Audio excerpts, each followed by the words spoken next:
d'une pile à lire, celle du Pumpkin Autumn Challenge 2024, qui est toujours organisée, je crois, depuis sa création par Guy Terrier, dont vous retrouvez la vidéo explicative avec les détails sur la thématique de cette année, le choix du nouveau menu. Chaque année, il y a 2 menus qui restent les mêmes, mais un menu qui est changé chaque année, donc sa thématique et aussi le nom des catégories.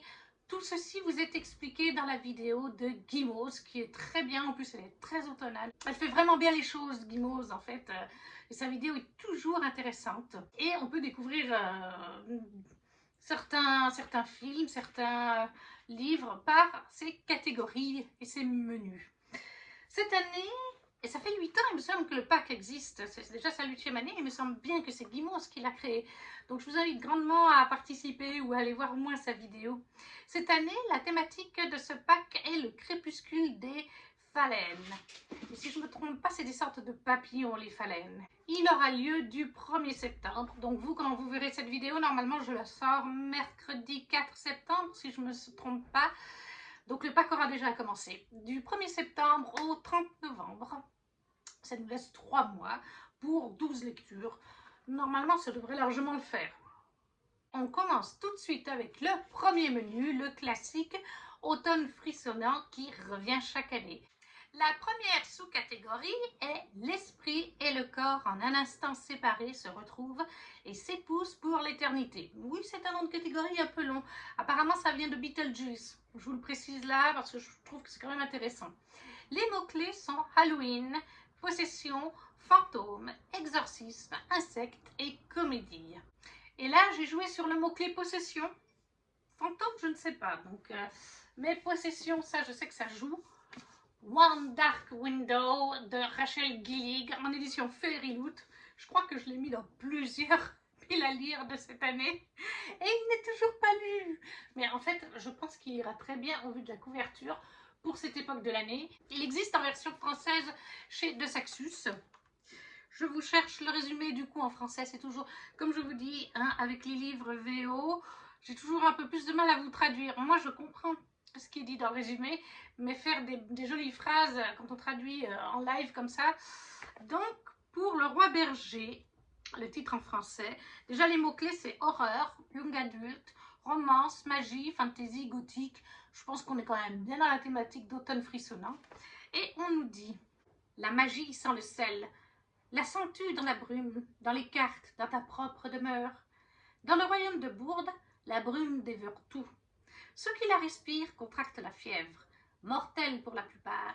Ceux qui en réchappent développent des dons interdits pour lesquels ils sont pourchassés et exécutés par l'ordre des destriers.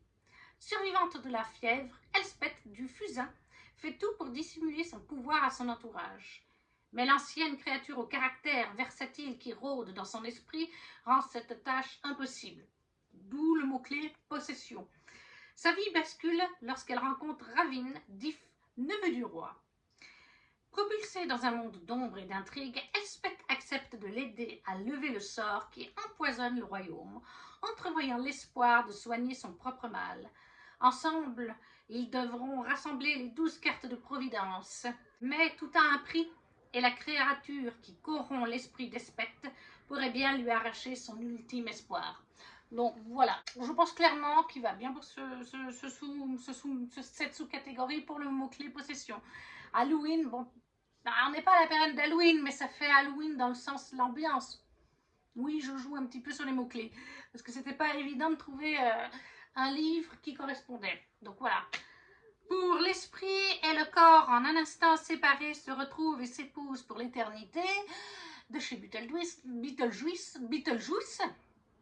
nous avons donc One Dark Window, Le Roi Berger en français chez De Saxus, là, l'édition Fairyloot.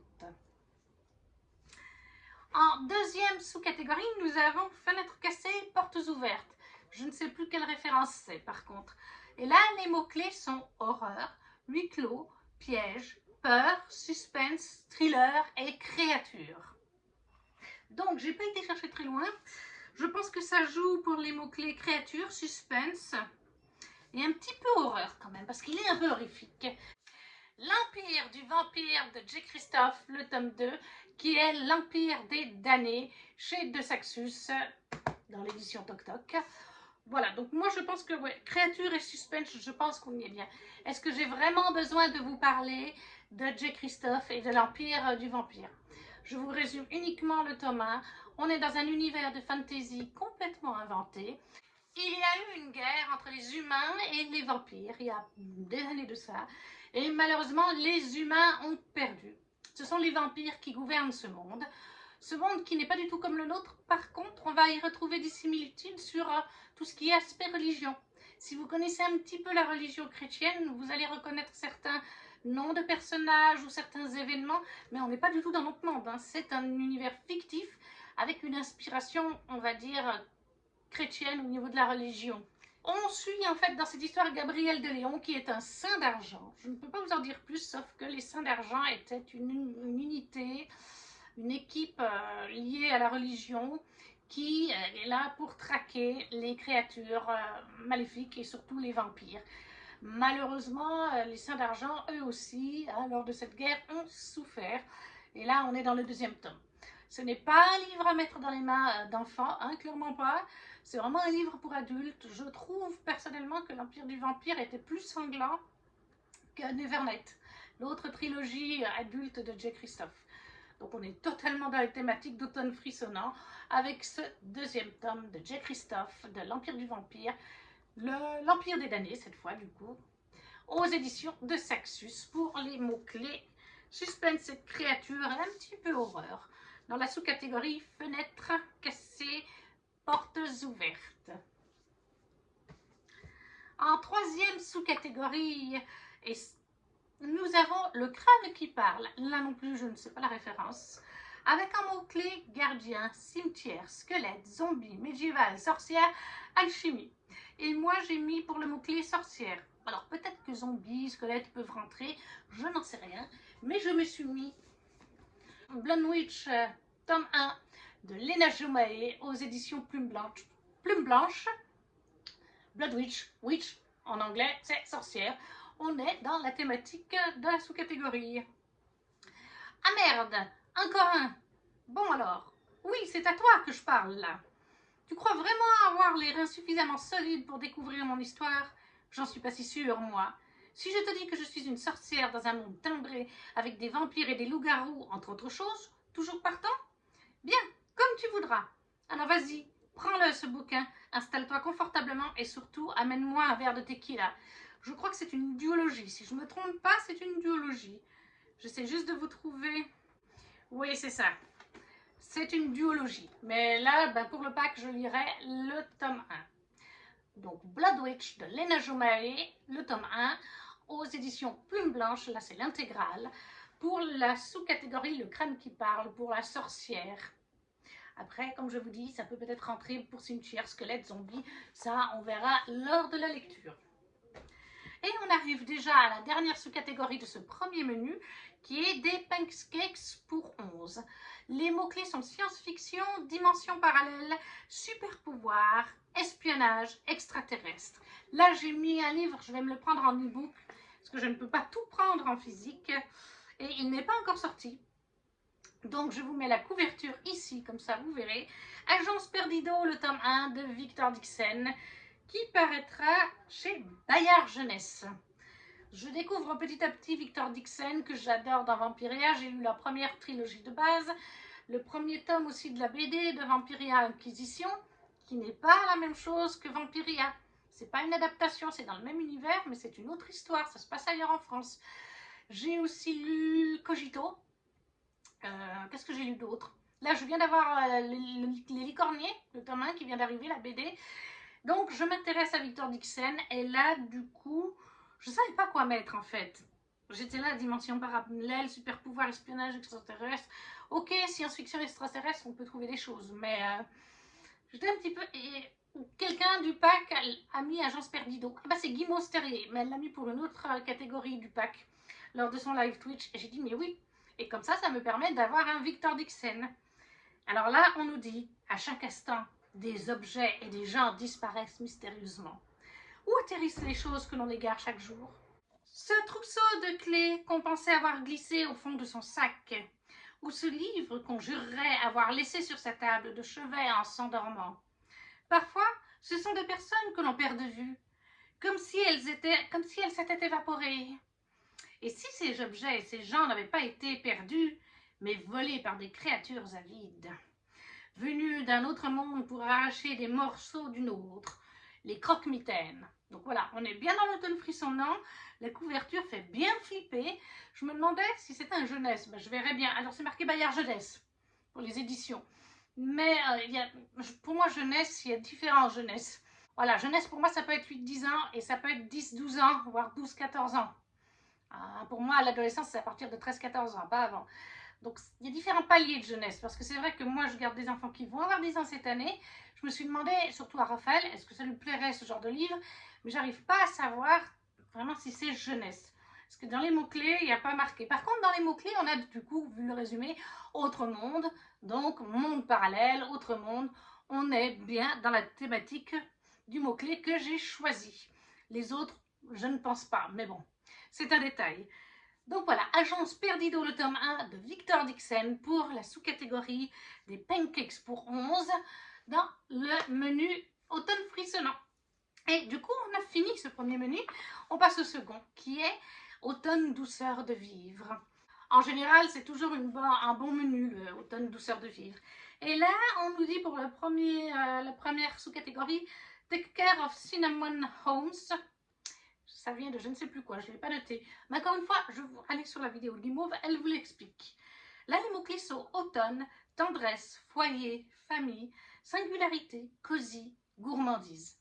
Donc voilà, on peut mettre plein de choses. Les mémoires de la forêt, mais je n'ai pas la suite en livre. Donc, Et là, j'ai choisi les mots-clés tendresse, foyer, famille et cosy, parce que pour moi, ça reste du cosy. Et les trois autres mots-clés, c'est totalement le cas. Le clan Bennett, le tome 2, le chant du corbeau. Oui, c'est bien ça. De T.J. Klune aux éditions Bookmark. Là, c'est l'édition collector reliée. Alors, en fait, pour moi, celui-là, c'est une relecture. Parce que je l'ai déjà lu il y a 1 an et demi au moins. C'est le tome 3 et le tome 4 que je n'ai pas lu. Mais quand je les ai reçus fin 2023 ou tout début 2025, tout début 2024, il me semble que je les ai reçus, ces collectors que j'avais précommandés. Ils sont juste trop beaux. Ils ont des illustrations. À la fin, il y a quelques illustrations couleurs. Il y a une bande dessinée. Donc, en fait, moi, ça me donne juste envie de... Ça me donne juste envie de les relire. Il y a des petites illustrations noir et blanc. Pas beaucoup, mais il y en a quelques-unes. Je vais essayer de vous en trouver une. Voilà, il y a aussi quelques illustrations en noir et blanc à l'intérieur du roman. Donc, en fait, ça me donne envie de le relire. Et cette saga de T.J., c'est un coup de cœur. Je l'adore. C'est une pépite. Tout comme l'est d'ailleurs les contes de Vernia, qui sont les contes du destin. Non, les contes de Vernia, je crois.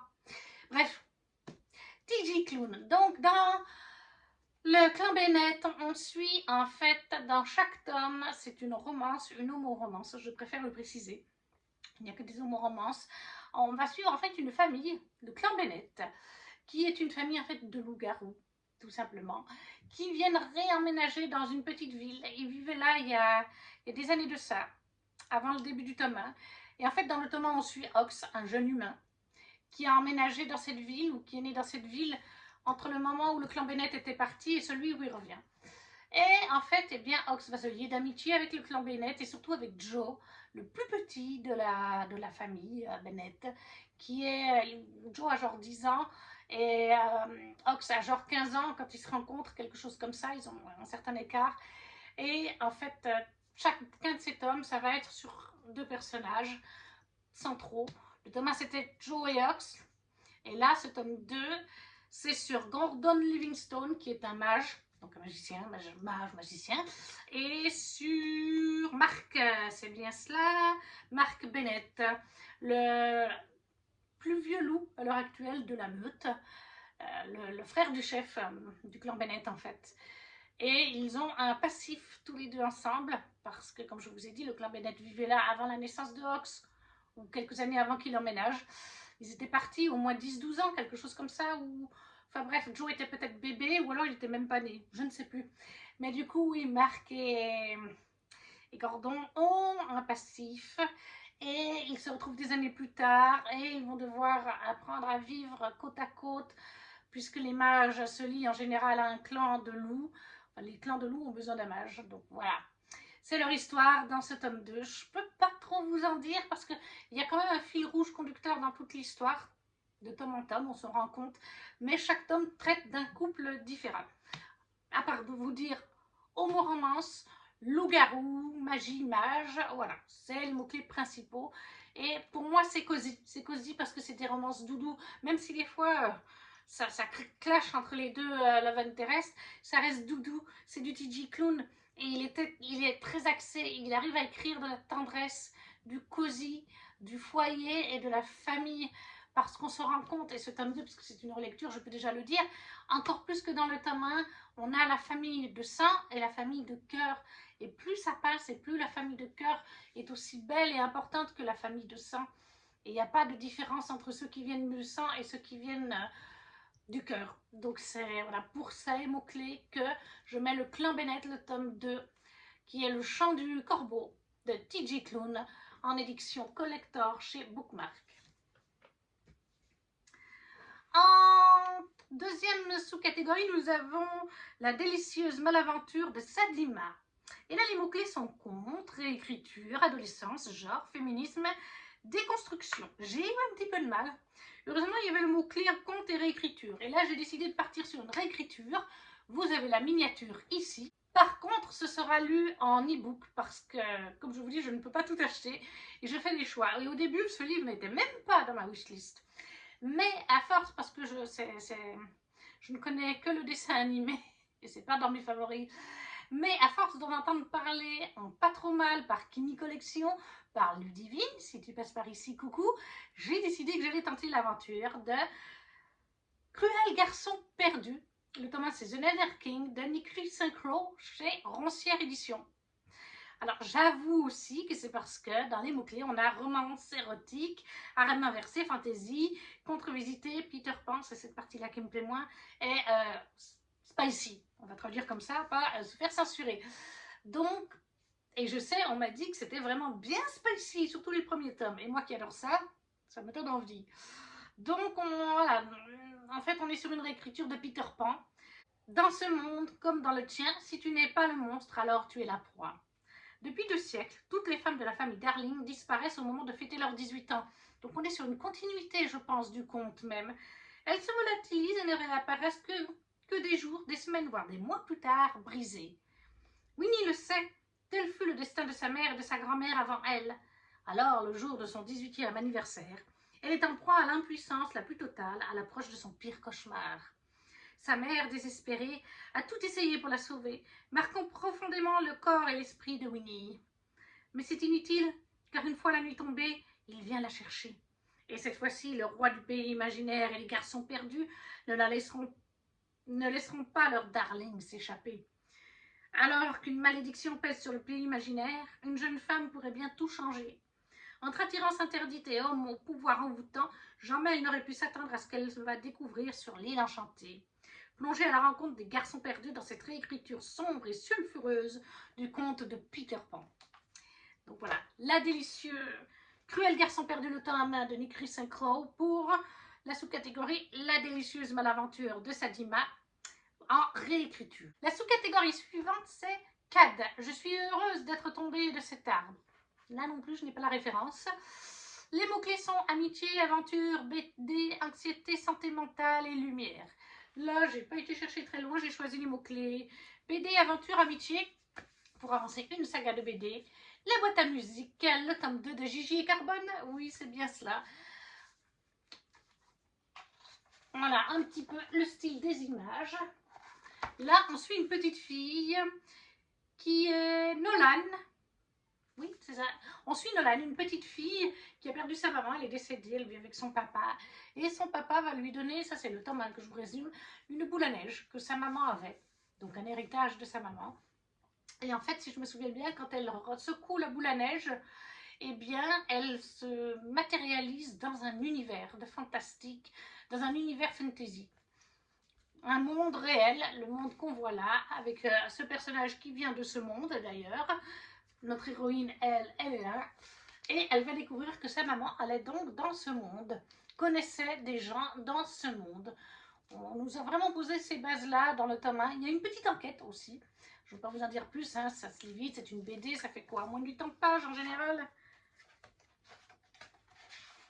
Ah oui, même moins de 60 pages. 56 pages, elle fait. Donc, je vous en dis pas plus. Mais voilà, c'est amitié, aventure et BD. Les mots-clés correspondent tout à fait. Donc, la boîte à musique, le tome 2 de Gigi et Carbone. Pour 4, je suis heureuse d'être tombée de cet arbre. Et c'est chez Dupuis, oublié de vous préciser. Dupuis. La dernière sous-catégorie de ce deuxième menu est « Je crois bien n'avoir songé qu'à vous seul ». Les mots-clés sont orgueil, préjugé, amour, célibat, classique, sarcasme, verve, satire. Vu les mots-clés, on est sur orgueil et préjugé. Et je crois que la phrase est issue d'orgueil et préjugé. Parce que Guimauze l'a vu cette année, je crois. L'a lu cette année, le roman. Elle a bien aimé. Alors moi, je l'ai déjà lu, donc je ne vais pas lire orgueil et préjugé. Et certains mots-clés comme sarcasme, verve et satire, c'est pas forcément ma tasse de thé. Et après, il y a certains romans qui en ont dedans. Mais vous le savez qu'en les lisant, donc j'ai un peu galéré et au final je me suis dit, je vais partir sur amour. On va mettre une petite romance au milieu de trucs halloweenesques et horreur. Too Young de Margot D. Bortoli chez Addictive aux éditions Poche. Là on est craqué pour le gamin qu'elle gardait autrefois.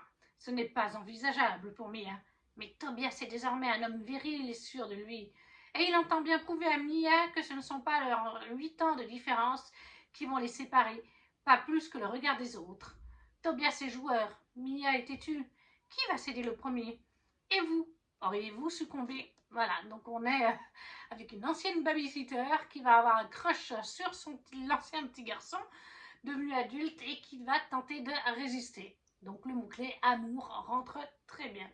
Too Young de Margot D. Bartoli aux éditions Addictive Poche. Pour Je crois bien n'avoir songé qu'à vous, le mot-clé amour. Et on arrive déjà au dernier menu de ce challenge qui est donc Automne crépusculaire, qui est celui qui change chaque année. Et là encore, je vous invite à aller voir la vidéo de Guimauze parce qu'elle vous expliquera en détail pourquoi elle a choisi ce nom-là, d'où ça vient. La première sous-catégorie, c'est le règne des phalènes, donc des espèces de papillons. On a comme mots-clés âme, vie, mort, messager, magie, transformation, ombre, animal nocturne. J'ai choisi pour animal nocturne, transformation, ça rentre, et magie, ça va très bien je trouve. Artemis Leroy, le tome 1 de Charlie Faro, Crier au loup en auto-édition, parce que j'ai lu Honora, parce que Charlie Faro crée en auto-édité tout un univers de fantasy, tout un multivers en fait. Elle a commencé avec Honora, qui est le premier cycle de 4 tomes. Elle a ensuite, entre le tome 3 et 4 d'Honora, il faut lire ce premier tome d'Artemis Leroy, cycle 1. Après, il faut lire, je crois, Honora tome 4. Et puis ensuite, il faut lire Azuna. Enfin, il y a plusieurs héroïnes. Elles ont plusieurs tomes chacune. Et il y en a plusieurs qui fonctionnent par cycle. Donc voilà. Ayant lu le tome 3 d'Honora, je sais qu'entre le 3 et le 4, c'est Artemis Leroy, tome 1 qu'il faut lire. Par contre, après, je ne sais plus dans quel ordre ça va. Je ne sais pas s'il faut que je lise le tome 4 d'Honora ou le tome 2 d'Artemis ou les autres spin-offs des autres sagas. Mais là, on est avec des loups-garous, donc ça rentre très bien pour des transformations. Et puis animal nocturne et magie. Si on se transforme en loup-garou, c'est de la magie pour moi. L'expression crier au loup fonctionne-t-elle quand on est une louve-garou? Vous avez 4 heures. Artemis est presque comme les héroïnes des romans qu'elle vend. Belle, drôle, intelligente, et c'est une louve-garou. Une renégate, plus précisément. Elle a rayé un trait sur son ancien monde et vit une parfaite vie de libraire. Enfin, presque. Sa meilleure amie et patronne est une sorcière blanche et surtout, Artemis est une maître. Un statut très rare au sein des loups-garous car elle partage son corps et son esprit avec Kira, sa louve. Sa vie tranquille bascule quand elle découvre un meurtre à côté de chez elle. Un renégat a été sauvagement assassiné. Artemis n'a d'autre choix que de contacter l'alpha de la meute locale, le séduisant et taciturne Thomas. Elle l'ignore encore, mais cet assassinat va la forcer à replonger dans son passé. Donc, Artemis Leroy, le tome 1, Crier au loup de Charlie Faro en auto-édité pour la sous-catégorie Le règne des phalènes, animal nocturne. transformation et magie. La sous-catégorie suivante, c'est voyageuse contemplant une mer d'étoiles. On a comme mots-clés romantisme, poésie, lyrisme, mystère, rêve, cauchemar, émotion, vague à l'âme. Beaucoup de ces mots-clés ne me concernent pas beaucoup. Mais j'ai fini par trouver quelque chose. Je pense que romantisme joue en mots-clés rêve, cauchemar et mystère, parce qu'il y a une part de rêve et de cauchemar dans cette saga. Les larmes rouges, le tome 2 de Giorgia Caldera, qui est chez J'ai lu Poche. Voilà, je cherchais ce que je pouvais mettre dedans et je voulais en même temps caser celui-là. Donc je pense qu'on est à peu près, on joue à peu près dessus.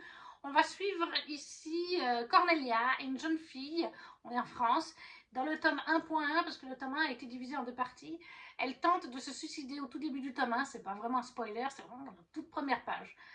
Et elle a des soucis, elle se sent pas bien, en plus, il se passe des phénomènes autour d'elle, mentalement ça va pas, elle va faire aussi des espèces de rêves et de cauchemars au fil du tome 1, c'est pour ça, tout l'aspect cauchemar et rêve, parce qu'il y a les deux, ouais, elle en fait.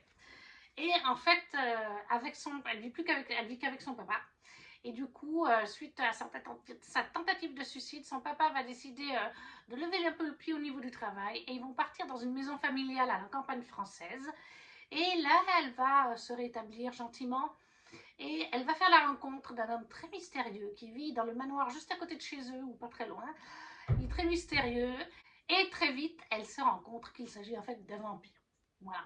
Après, je ne veux pas vous en dire beaucoup plus, ni sur l'aspect cauchemar ou rêve, sinon ça vous spoilerait le tome 1. Mais il y a cet aspect-là, et on est avec des créatures.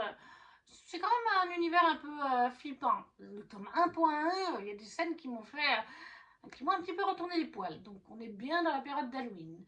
Donc Les larmes rouges, le tome 2, qui est Déliquescence de Giorgia Caldera aux éditions J'ai lu format poche.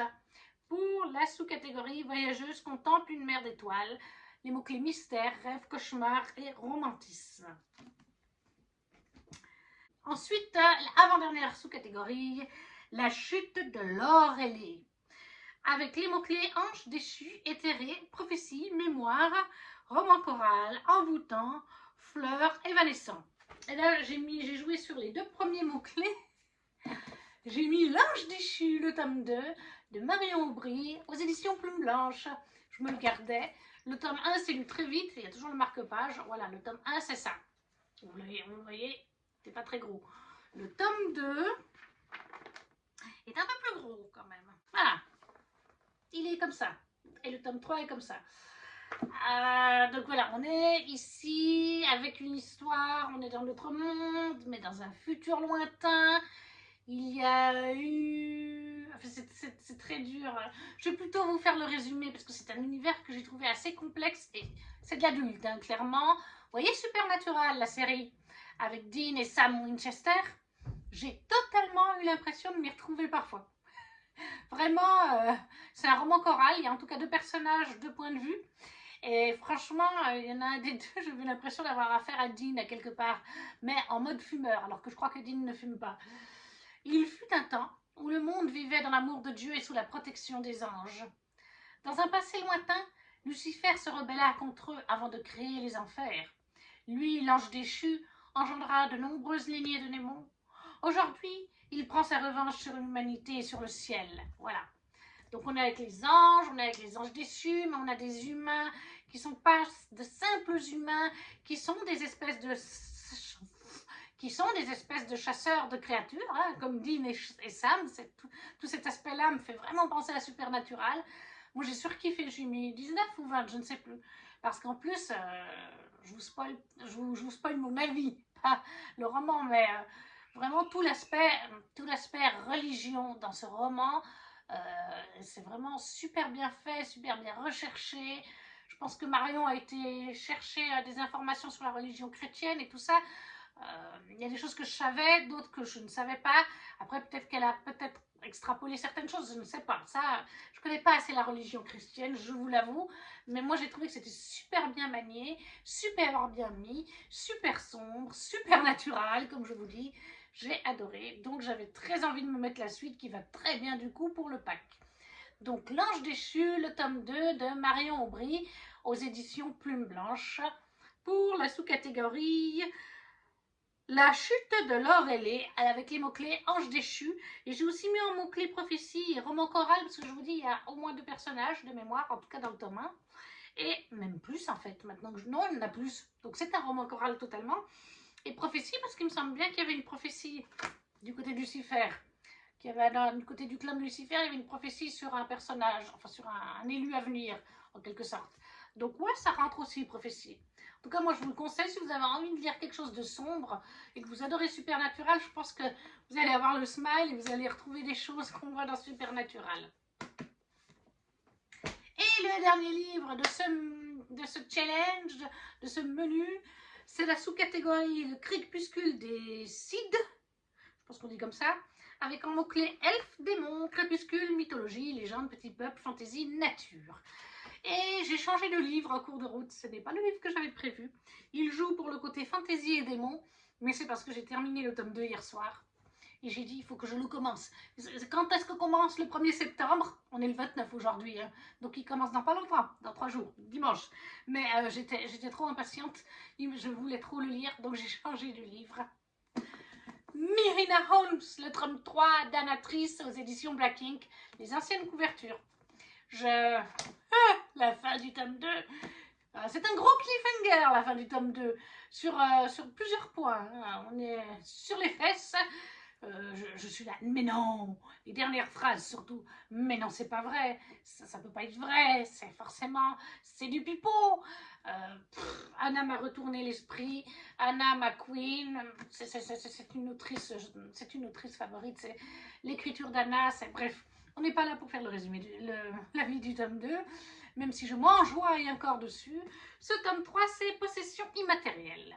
Donc, dans Myrina Holmes, on est avec Myrina, qui est en fait une jeune femme. On suit Myrina et Kellen Willis.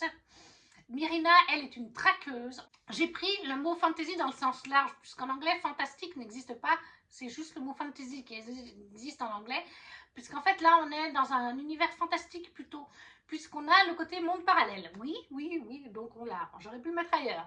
Puisqu'en fait, on est à moitié, on est par moment dans notre monde, et on a à côté de ça un autre monde, je n'arrive pas à m'en rappeler, qui est le monde des démons. Je sais que par exemple, dans ce monde, il y a un volcan qui s'appelle le Vésuvo, un truc dans le genre.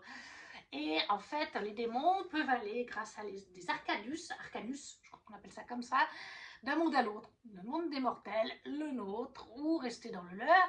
Et on suit en fait Myrina Holmes, qui est une traqueuse de créatures en tout genre, et surtout de démons. Mais c'est une traqueuse démoniaque elle aussi. Mais vous avez 2 formes de démons. Vous avez les démons vertueux et vous avez les démons pêcheurs. Et du coup, Myrina est une hybride. En fait, un de ses parents était vertueux, un démon vertueux, et un de ses parents était un démon pêcheur. Donc en fait, elle se retrouve, un de ses parents était stuprène, je crois qu'on appelle ça comme ça. Et du coup, les stuprènes, c'est des sortes de succubes. Donc elle-même est à moitié succube du côté pêcheur et du côté vertueux, je sais plus, équitable, je crois, ou quelque chose comme ça. Donc c'est une démone pas facile à cerner. Elle a des moments où son côté bon va prendre le pas sur le côté mauvais démon, d'autres fois c'est le contraire, des fois c'est entre les deux. Et à côté de ça, on a Kellen Willis qui est un ivre-sang. Lui, il a les 7 péchés capitaux, ce qui est plus que hyper rare en fait. C'est à l'heure actuelle le seul ivre-sang. Et autant vous dire qu'il a la colère, la luxure, enfin les 7 péchés capitaux. Donc ça fait de lui un sacré personnage haut en couleur. Déjà que Myrina l'est, entre les deux ça décoiffe. Leur rencontre, Myrina le connaît parce que c'est un politicien lui. Hein. Il cherche à briguer le poste de... Oh, comment est-ce qu'on appelle ça déjà? Le plus haut poste chez les démons pêcheurs. Il y a le même chez les démons vertueux. Et après, il y a les magistrats autour d'eux, etc. Et en fait, Myrina ne peut pas le saquer. Déjà, à la télé, elle ne peut pas le saquer. Elle le trouve arrogant, colérique, tout ce que vous voulez. Et elle découvre que sa petite sœur, Ondine, sa demi-sœur, sort avec lui. Sauf que très vite, eh bien, Kellen, quand il va rencontrer la belle Myrina, va craquer dessus et va décider qu'il va tout faire pour la mettre dans son lit, même s'il sort avec sa petite sœur. Bien sûr, vous imaginez bien, Mary, elle, sa sœur, elle lui tient, donc elle va résister à Kellen, surtout que elle le trouve con, elle le trouve arrogant, mais à côté de ça, Kellen est viril, Kellen est un vrai mec, Kellen est beau, il le sait, avec ses 7 péchés capitaux, il peut en jouer avec les phéromones et tout ça. Donc entre eux, ça décoiffe. Ah, ça décoiffe. Il y a des bonnes blagues, il y a des bonnes parties de jambes en l'air, ça oui. Récit adulte à mettre entre les mains d'adultes. Il y a des scènes de scène très explicites. C'est du Anatrice, elle est très douée là-dedans, mais c'est très explicite. J'adore cette saga. Voilà. Donc on suit nos deux démons, chacun un libre sang de cette péché capitaux du côté pêcheur, une sans mêler démon moitié pécheresse, moitié vertueuse, et on va suivre leur histoire d'amour. Mais c'est pas que ça, parce que tout le world building autour est très bien fait. Les personnages secondaires sont très intéressants aussi. C'est comme toujours Anatrice, c'est très bien dosé entre romance, spicy, action, révélation, world building, personnages secondaires. Donc Myrina Holmes, le tome 3, qui est Possessions immatérielles d'Anatrice, aux éditions Black Ink, les anciennes couvertures, pour le crépuscule des sites, qui était la dernière sous-catégorie de ce menu et de ce challenge pour les mots-clés fantasy et démons. Et voilà, la vidéo est à présent terminée. Je vous ai présenté tous les livres que je compte lire, que ce soit en physique ou en e-book.